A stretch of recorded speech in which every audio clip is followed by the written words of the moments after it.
Direction Blain, petite bourgade de 10 000 habitants au sud de la Bretagne, en Loire-Atlantique. Cette ville, d'origine gallo-romaine, m'intéresse tout particulièrement pour son château auquel nous allons passer la journée.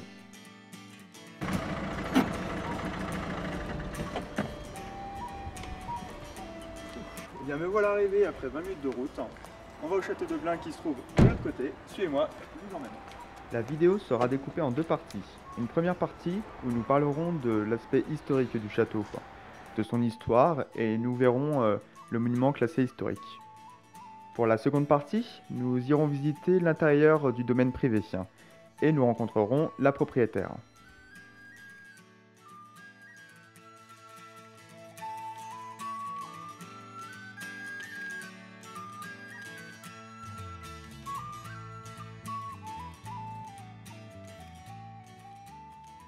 Petite vue du château, rien qu'ici on voit comme quoi qu'il est assez massif quand même. Caméraman. Petit marais à côté avec des chevaux au fond. Et là, on voit une partie du château. Parce qu'il y a une partie en fait qui a été détruite il y a déjà quelques temps, il y a déjà longtemps. Donc on prend ce petit chemin pour y accéder. Avec une belle petite maison à vendre. Ah, je pense pas qu'il y a le très haut débit, mais c'est assez joli. J'aime bien, c'est ça le stick. Du château, du domaine, avec le devant là qu'on vient de voir, et les murailles, et une fosse. Petite vue des douves. C'est vachement beau. Hein.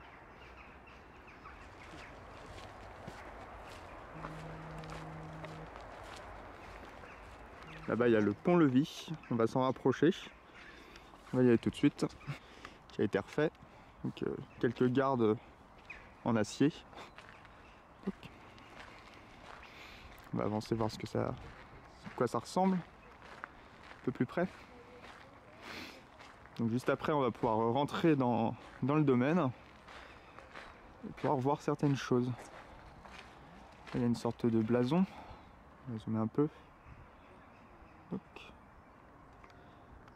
Ah, ça fait vraiment sympa, hein. Vraiment joli, les tours font vraiment monumentales. Hein. Ça doit être quelque chose quand même à l'époque.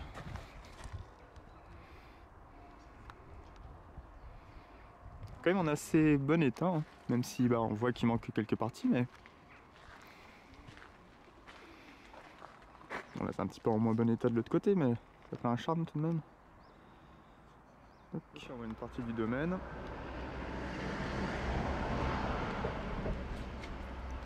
C'est vraiment joli, hein. Donc la tour là, j'aimerais tellement habiter dans un truc comme ça avec une tour au sommet pour le bureau.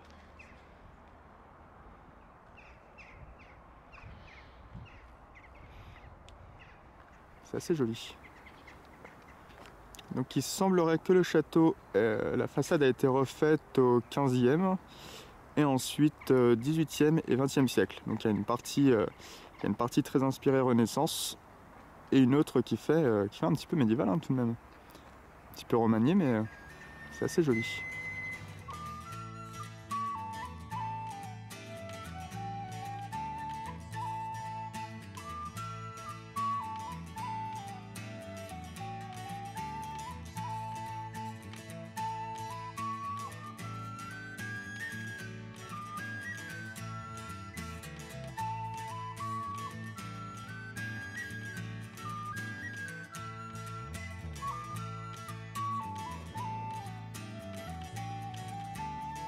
Direction le sommet de la tour du pont-levis pour rencontrer Jackie Flippo, un grand érudit local qui va nous raconter l'histoire du château.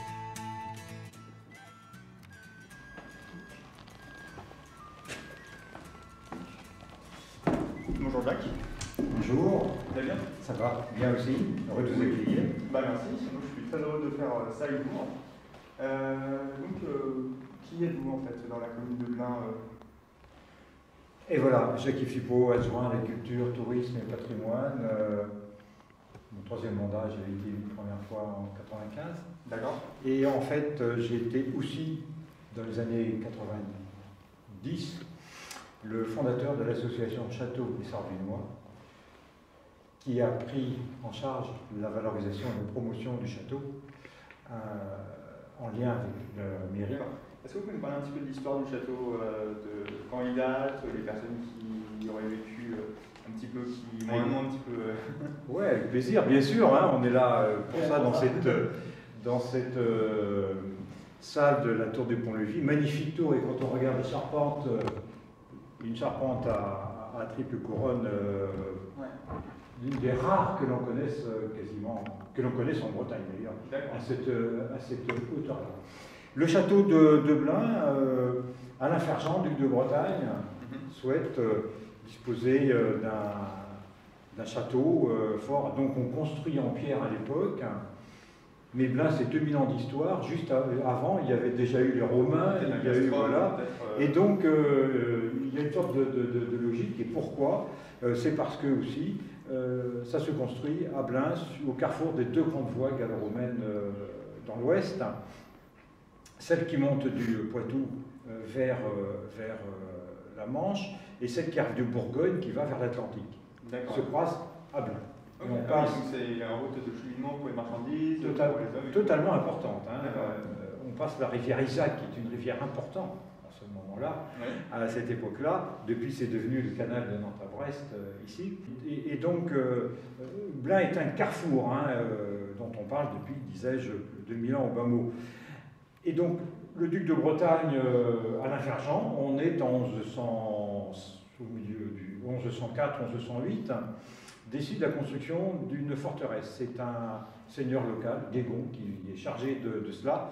Et depuis ce moment-là, le château s'agrandira en permanence. D'accord. Parce que quelques années après, on aura l'un des Clissons qui va devenir possessionnaire des terres de Blain.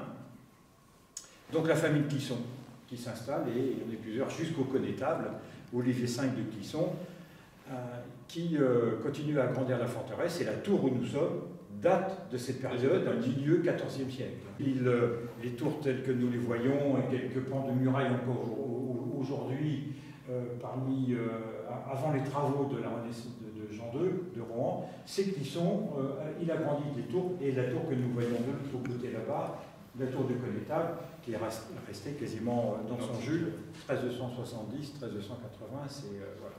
Tout ce que nous voyons en pierre et autres, pas les planchers, parce que lors des sièges de certaines, voilà, le château a été détruit, les planchers, enfin bref, mais les constructions pierre n'ont pas bougé. Clisson, et après Clisson, nous aurons Rohan, la famille Rohan, parce que Béatrix de Clisson, la fille d'Olivier V de Clisson, se marie avec Olivier VIII de Rohan, et les Rohan vont installer leur cour à Blain. D'accord. Donc le château de Blain va devenir non seulement, au-delà d'une forteresse, c'est un grand château résidentiel. On est dans une époque où on est toujours fortifié tout de même. Donc on a grandi, et ce château arrivera nous sommes au 14e, c'est le plus important château fort en surface de Bretagne. Très, très puissant de Bretagne, puisqu'il s'étend sur 4 hectares avec ses défenses, c'est considérable. Et j'ai vu le programme pour protéger les marches de Bretagne, le fait que le château était installé aussi ici. On peut aussi le dire, nous sommes tout de même à quasiment 60 km des limites du royaume en son temps et du duché, puisque nous savons que les limites du royaume de Bretagne sont issues de l'accord entre Erispoé, le Rex Britannique, et Charles le Chauve, le roi des Francs. Traité d'Angers, 851. Et on délimite ce que sont on décide à ce moment-là de ce que sont les limites des deux royaumes, le royaume breton et le royaume franc. C'est durant ce traité aussi que Nantes et Rennes ont été donnés à la Bretagne, si pas de bêtises, ou c'est un autre... C'est très intéressant, ça me permet de faire un tout petit retour arrière, c'est-à-dire que Blain, disais-je, 2000 ans d'histoire, mais au IXe siècle, c'est au cœur de l'histoire de la Bretagne, parce que à Blain même, en mai 843, Erispoé, le fils du Tardarvro, Nominoé donc, Erispoé va battre et tuer le comte Renaud de Nantes. Le comte Renaud de Nantes est quasiment un comte, pas usurpateur, mais qui s'est imposé là, mais c'est un comte poitevin qui a fait alliance avec les Francs. Donc peu d'illimité. Voilà. À ce moment-là, le comté de Nantes, d'ailleurs, comme le comté de Rennes, ne sont pas dans les possessions bretonnes, on va dire. Oui. Et donc, partant 843, ensuite il y a la bataille de Ballon, la bataille de Janglan, qui amène au traité d'Angers en 851. Et donc, dans ce traité d'Angers, il est reconnu effectivement que le comté de Nantes, comme celui de Rennes, sont dans le royaume de Bretagne. D'accord. Iris Poé est roi à ce moment-là. D'accord. Quelques rois. Donc 851. Et lorsque ensuite on arrive à l'époque des ducs et du duché, effectivement, il y a toujours la nécessité de se défendre contre les puissants voisins, les rois le roi de France. Et on a ces grandes forteresses que nous connaissons, Ancenis, Châteaubriand, c'est Vitré, Fougères, enfin ces puissantes forteresses qui sont aussi d'ailleurs des villes. La commune de Blain devait aussi s'y rattacher peut-être? Non, mais il y a une caractéristique. Je citais Châteaubriand, Ancenis ou Vitré, ce sont des places bretonnes, ce sont des villes, une forte importante, un château, des murailles, enfin, autour de la cité. D'accord, oui. Et à Blain, on a un château qui est à côté de la cité. Oui, tout à fait. La cité est au nord de la rivière et le château est au sud. La cité de Blain n'est peut-être pas si importante de population. D'accord, donc c'est le positionnement stratégique en fait de la cité plutôt oui. De son pays qui voilà. Est important. Voilà. Et donc, disais-je, nous sommes à une soixantaine de kilomètres à l'intérieur des terres. Nous sommes dans une ligne de défense tout de même de la Bretagne. Mais la puissance du château à l'époque des Clissons, c'est l'affirmation de la puissance des Clissons. Et après, ça sera l'affirmation de la puissance des Rohan. Et donc, Blain est une des principales places fortes de Clisson.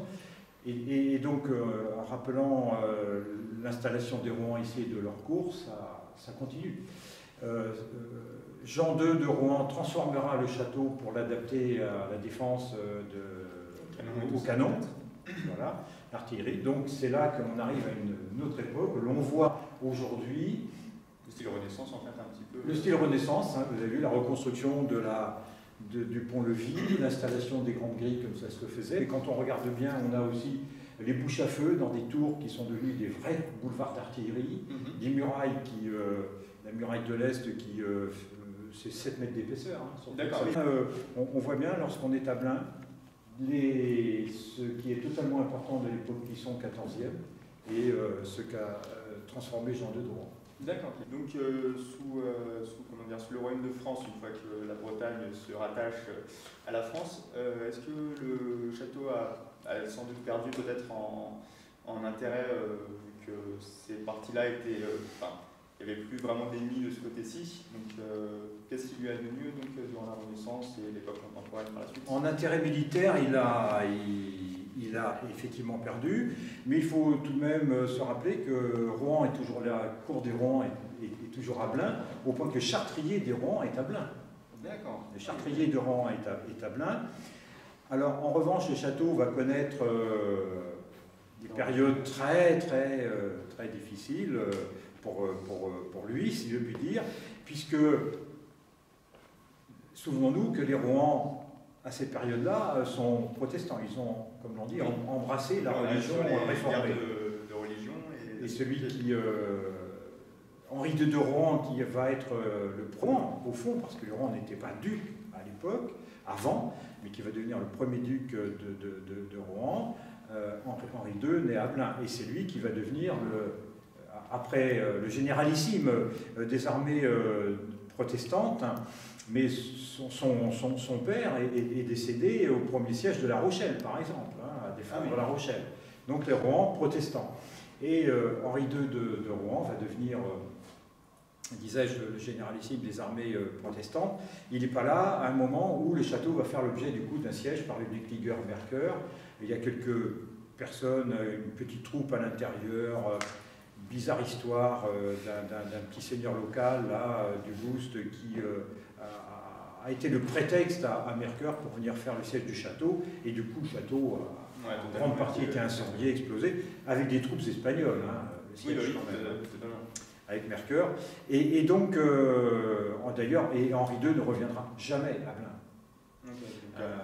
Henri II ne reviendra jamais à Blain. Donc le château va connaître de grandes destructions, va être en partie reconstruit, mais après on ne construit plus des châteaux forts, hein, on construit des palais, des logis résidentiels. Et puis, effectivement, il n'a plus la même importance militaire. Les Rohan ne reviendront plus, seront propriétaires du château, mais ils seront de moins en moins, mais ils en sont propriétaires jusqu'à la Révolution. Mais le château a connu de nouvelles avanies, si je puis dire, parce que le chartrier de Rohan étant là, qui dit Chartres, dit titre de propriété et tout cela, et donc les populations à la Révolution se sont dépêchées de venir en mettre la main sur le chartrier de Rohan, de tenter de le brûler, et de détruire ceci, cela, enfin bref, chapelle, tout ce que l'on veut. Il y avait les ossements des Rohan catholiques, les ossements des Rohan protestants, tout ça. Il y a un cimetière familial, entre guillemets familial dans le... Un enfeu, c'est-à-dire que les ossements avaient été mis dans une tour, une partie d'une tour qui avait été murée, et puis il restait une chapelle avec une crypte. Voilà. Il y a encore d'ailleurs une représentation des ossements de Catherine de Parthenay et de ses jeunes... Ses premiers enfants nés morts en bas âge à l'église de Blain. Ici, c'est une toute petite crypte parce que là aussi, l'histoire nous rappelle que les Rohan avaient leur grande... C'est l'abbaye du Bon Repos. Donc il avait dédié. Et donc, voilà. Et donc, le château n'aura plus évidemment la même importance militaire. Il sera abandonné sur ce plan-là au fil des temps. Aussi, j'ai vu le blason de la ville, qui a un croissant avec une tour. Est-ce que cette tour, ça a un rapport avec le château? Le blason de la ville, c'est verré d'azur et d'argent au croissant de gueule. D'accord. C'est-à-dire le dessin du verre. Hein, ah oui, et on précise d'azur et d'argent parce que en héraldique, on n'aurait même pas à le préciser, mais il est arrivé qu'il y ait, ce soit verré avec deux gueules, par exemple. Hein. Donc, on précise verré d'azur et d'argent au croissant de gueule. C'est une référence, c'est très proche des Pontchâteau. Et si vous regardez le blason des armoiries des Pontchâteau, c'est la même, mais sauf qu'il y a trois croissants de gueule. C'est verré d'azur et d'argent avec trois croissants de gueule. Parce qu'à l'origine, c'était la même famille qui avait Pontchâteau, qui c'est Constance de Pontchâteau, veuve d'un Clisson, se remarie avec Hervé de Blain. Ok, d'accord, donc c'est comme ça que ça s'est allié. Voilà, et donc avec les croissants, référence sans doute au fait que ce sont des seigneurs qui avaient participé aux croisades. D'accord. Au niveau des initiatives qui sont prises pour le château, pour son entretien, sa restauration, qu'est-ce qui est en cours, qu'est-ce qu'on cherche à faire en fait Donc cette partie-ci du château où nous sommes est propriété de la commune, classée monument historique. Dès qu'il y a nécessité de travaux importants, l'architecte des bâtiments de France, si besoin même l'architecte en chef des monuments historiques, et à partir de là, voilà. Donc en ce moment, par exemple, un bon exemple, nous sommes dans un ensemble de travaux sur trois tranches qui en cours, là, dans ces années-ci. La première tranche vient de se terminer avec la reconstruction de la chaussée du Pont-Levis qui s'était effondrée. Et donc ça vient vraiment de se terminer parce que les grilles, elle est en deux temps, cette chaussée du Pont-Levis. Elle a eu sa construction médiévale. Jean de Dran adapte le château, donc il élargit les fossés, donc du coup il faut allonger la chaussée. Et puis on est arrivé à l'époque Renaissance, donc il y a des piliers de l'autre côté, avec des grandes grilles. Qui allait couper en deux en fait, avec ce pylône qui est au milieu. Le côté médiéval peut-être où ça atteignait cet endroit-là. C'est un roc qui est resté. Ok. C'est très intéressant, effectivement, quand on regarde de l'extérieur. Ouais, non, Et mais qu'est-ce qu'il fait ce rocher-là, sous la première arcade ou deuxième? Ben, oui, c'est parce qu'à l'époque médiévale, la première construction, le fossé il faisait 5 mètres de large, quoi. C'était déjà considérable, mais... Et alors qu'aujourd'hui, ça en fait 25 au bas mot. Hein. Et donc, première tranche qui vient de se terminer. Nous allons passer à la deuxième tranche qui commençait en 2018 avec des sondages archéologiques et autres sur ce que l'on appelle la tour du sud-est. Un boulevard d'artillerie, c'est-à-dire il y a la tour des prisons qui est entourée par une tour beaucoup plus importante qui est l'image même, l'illustration de ce que l'on évoquait il y a quelques instants, à savoir l'évolution du château pour l'adapter au canon. C'est la partie qui est... boulevard d'artillerie. Qui est plus accessible, je crois. Oui, ouais, c'est ça. Voilà, elle n'est plus accessible. Donc l'année 2018 va voir ces travaux de sondage, fouille à l'intérieur, et ensuite de reconstruction du parement qui s'est en partie effondré. Oui. Et la troisième tranche sera le porche Renaissance que l'on a totalement à l'extérieur du château là-bas, mais qui est à l'emplacement de l'ancien passage de l'époque médiévale. D'accord. Et il y a eu des choses que tu as trouvées un petit peu au château, s'il y a eu d'autres fouilles ou dans les loups, ce genre de choses? Alors, peu de curiosité. Déjà, il y a eu une découverte totalement importante, mais on est en début du XXe, en 1905, tout début du XXe. Quelque chose comme 5000 pièces de l'époque du Moyen-Âge. Oui, ici au château, là, oui. Ah, alors depuis, il y a eu ça a été beaucoup fouillé, mais personne n'a pas trouvé grand-chose. Alors, dans le cadre des fouilles archéologiques, des sondages, de certains types de travaux, ne serait-ce que d'entretien, qui sont de la responsabilité de la municipalité, nous avons trouvé des pavements, nous avons vernissé de belles pièces, nous avons trouvé des petites choses du commun, de vaisselle, des morceaux de vaisselle, voilà. D'accord. Des pièces, fragments, des fragments archéologiques, voilà, du quotidien et de la construction. D'accord. Parce que là, je sais qu'il y a un musée, le musée de l'imprimerie, si je ne dis pas de bêtises. Alors, il y a installé en permanence dans le château le musée de l'imprimerie ancienne, toute l'époque de l'imprimerie du plomb, voilà. Et puis en permanence. Et autrement, le château accueille, c'est le siège aussi de deux associations, l'association Château et Sorbinois que nous évoquions, et qui organise des animations totalement importantes comme les joutes d'archers médiévistes. Oui, j'ai voulu y aller en septembre. Voilà. C'est fin septembre aussi. Oui, le 4e dimanche de septembre, week-end de septembre. Et donc, les joutes d'archers médiévistes, mais qui a aussi des actions pédagogiques. Là, la partie de la semaine prochaine, par exemple, les écoles qui viennent sont acquises. L'association Château et Sorbinois qui va mettre sur pied aussi des ateliers forge à l'ancienne, des choses comme ça. Très sympa. Et puis, il y a une autre association, le Paille-Band Ascol à Brugge, qui a son siège aussi au château de Blain, et qui répète, voilà, qui est basé à Blain. Donc, l'exposition permanente du musée de l'imprimerie ancienne et toutes les animations, animations qui viennent s'y accoler. Voilà, et sous la responsabilité de la municipalité pendant la saison, de juin à septembre, des expositions artistiques. D'accord, ok. Écoutez, je vous remercie beaucoup d'avoir répondu à ces questions. Hop, on va se faire ouvrir les portes de la partie historique et on va monter. Le pont-levis s'ouvre par l'intérieur. Oui, bah oui. Maintenant qu'il est reconstruit, donc c'est bien, mais il faut venir l'ouvrir par là. Okay. On passe dans les côtés un petit peu inside. Non plus d'ailleurs. Oui, tout à fait.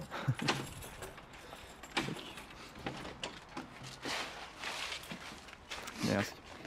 Ce qu'il y a, c'est que je vais fermer derrière vous.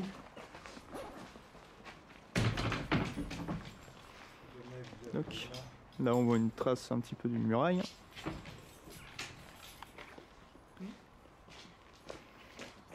Dès que c'est ouvert ici, le portail est...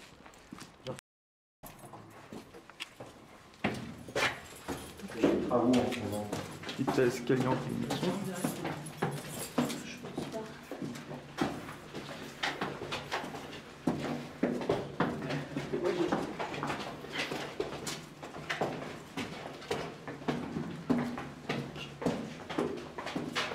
Il y a 4 étages à monter. Hein. On peut s'arrêter au premier étage chez vous. Non, c'est très bien. Donc là, c'est la représentation d'une petite scénette en fait. Voilà. La reconstitution d'une chambre seigneuriale, 13e, 14e en fait. D'accord. Et donc tout ça, c'est un petit peu d'origine ou niveau architecture, niveau plancher, tout ça, tout a été refait un petit peu? Ce qui est d'origine, ce sont les pierres. D'accord. Donc les murs tels qu'on les voit, l'architecture générale, bien sûr, ce que ça donne, mais tout ce qui est bois, tout ce qui a pu brûler, être détruit Par le temps. Par exemple, le siège de 1591, il n'y a plus rien d'origine, sauf les murs. D'accord, ok. Immurables. Ok. Ça fait quand même des grands espaces. Et donc, mine de rien, il y a des choses complètement intéressantes, même si ça reste... c'est pas luxueux en soi, cette construction, mais quand on regarde cet encadrement de cheminée, par exemple, c'est d'une sobriété. S'il n'y avait pas eu ces couches-là d'enduit un peu. Ouais, qui ont été posées, mais c'est d'une sobriété, d'une qualité, voilà, c'est resté dans son jus total. On est vraiment... Ici, cette tour, la tour du pont-levis, c'est une tour militaire. Hein. D'accord, ok. Oui, ouais, Il faut représenter qu'elle commande tout le front sud du château, et c'est la seule entrée. Donc nous sommes là tout en haut de la tour du pont-levis, sur son chemin de ronde. Et là, nous sommes vraiment dans un espace qui est resté... dans son jus, quoi. Dans son jus. La toiture, tout de même, du chemin de ronde a été refaite. Hein, dans les années 70. C'est rare, de toute façon, je pense, les bâtiments qui tiennent avec le bois. Oui.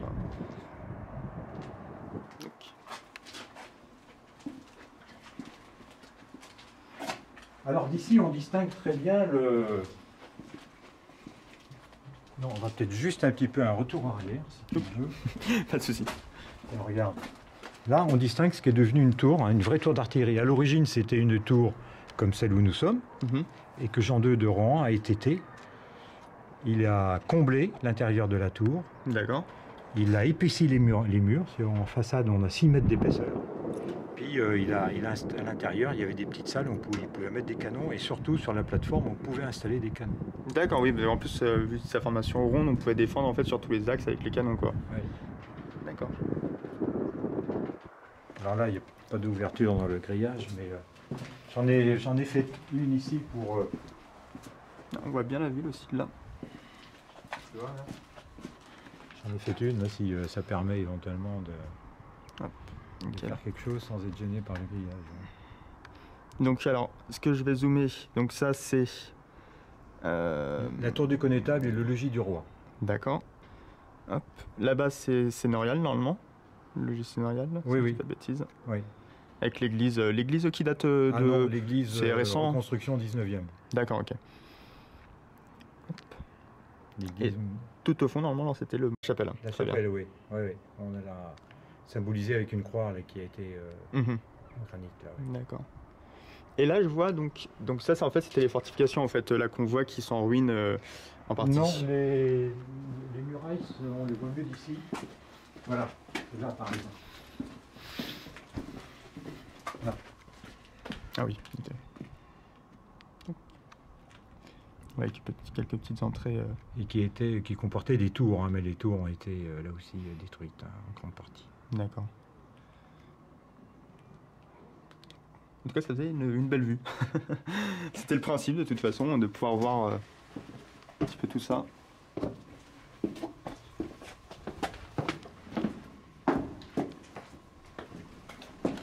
Il y a quand même des moments où il fait pas chaud hein, dans ces bâtisses là. Ah c'est sûr, c'est pour ça que les lits ils étaient juste au pied de la cheminée. Parce que je pense pour garder la chaleur et tout, c'était pas le top. Donc, ils ont tous une signification les... Oui, à gauche c'est Rohan, au 9 mâts là. Les mâts, hein, c'est la représentation, comment dirais-je, stylisée d'une pierre, d'une roche. D'accord. Donc, Blain, Clisson. Ici, là, le lion. Clisson le lion. Ouais.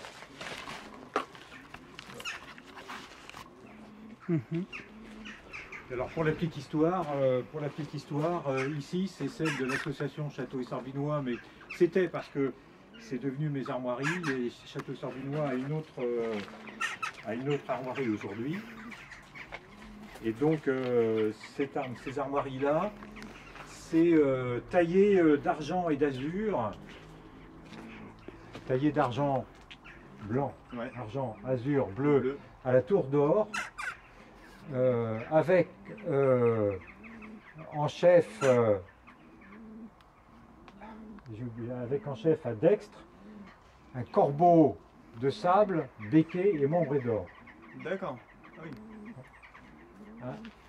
Ça veut dire que la tour d'or avec des créneaux, parce que quand on voit ça dans les armoiries, on peut voir des tours sans créneaux. Ça veut dire que les seigneurs ont fait quelque chose que le suzerain n'a pas accepté, donc il a fait démanteler par exemple le château. Donc, quand il y a les créneaux, c'est que il n'y a pas de problème. À la tour d'or, avec le corbeau que l'on voit là-haut, parce que c'est la référence au Groll. Ok. Château de, voilà, c'est la référence au Groll. D'accord. Argent et azur, parce que ce sont les couleurs de blin, à la Oui. base. Mais Verré, hein. Tour d'heure, voilà, les grolles, becquets et membrés d'or, voilà. Jaune, c'est or. Ok. Alors ça, c'est un truc complètement marrant. Impossible à connaître si on... Bah ouais, voilà, à comprendre si surtout je ne connais pas, ou à connaître même. Parce qu'en fait, ce sont les armoiries de John Chandos, qui a été un grand capitaine anglais, qui a aidé Jean IV de Rohan à la bataille d'Auray, par exemple, avec Clisson. Et parce qu'il y a une fresque, mais elle est cachée en ce moment, elle a une peinture, il faudra que vous reveniez. Et John Chandos était le connétable du roi d'Angleterre pour la Guyane. Ok, d'accord. Et si le château du Gavre a été détruit, c'est parce que le duc de Bretagne, en reconnaissance, a voulu laisser son petit château, c'était pas un château énorme, c'était une forteresse de garde, avec quelques terres à John Chandos. Mais sauf que Clisson, qui avait eux aussi ce même rôle auprès de Jean de Montfort, personnage important, puissant, orgueilleux, n'a pas accepté qu'à 5 km d'ici, ce soit le duc de Bretagne donne quelque chose à Chandos. Il a été détruire le château et tout, il a ramené les pierres. C'est comme ça qu'on sait qu'une partie, la tour de connétable a été en partie reconstruite avec les pierres du château du duc. Ce qui a enclenché la guerre entre le duc Clisson, qui est devenu connétable du roi de France. Ah d'accord, donc vous avez fait défection Ah oui, c'est le duc, Jean de Montfort, il n'a rien compris à l'affaire. Le roi de France a tout compris. Quand Du Guesclin est mort, à qui il a proposé la connétablie? À un grand seigneur breton, Clisson, lequel étant en délicatesse du fait du manque de diplomatie du duc, a accepté tout de suite. D'accord, oui.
Un singe. Est-ce qu'il y a peut-être une lumière sur...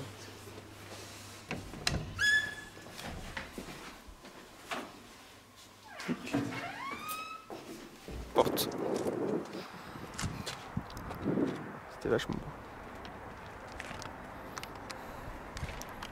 On va faire tout le long du bâtiment. Donc là,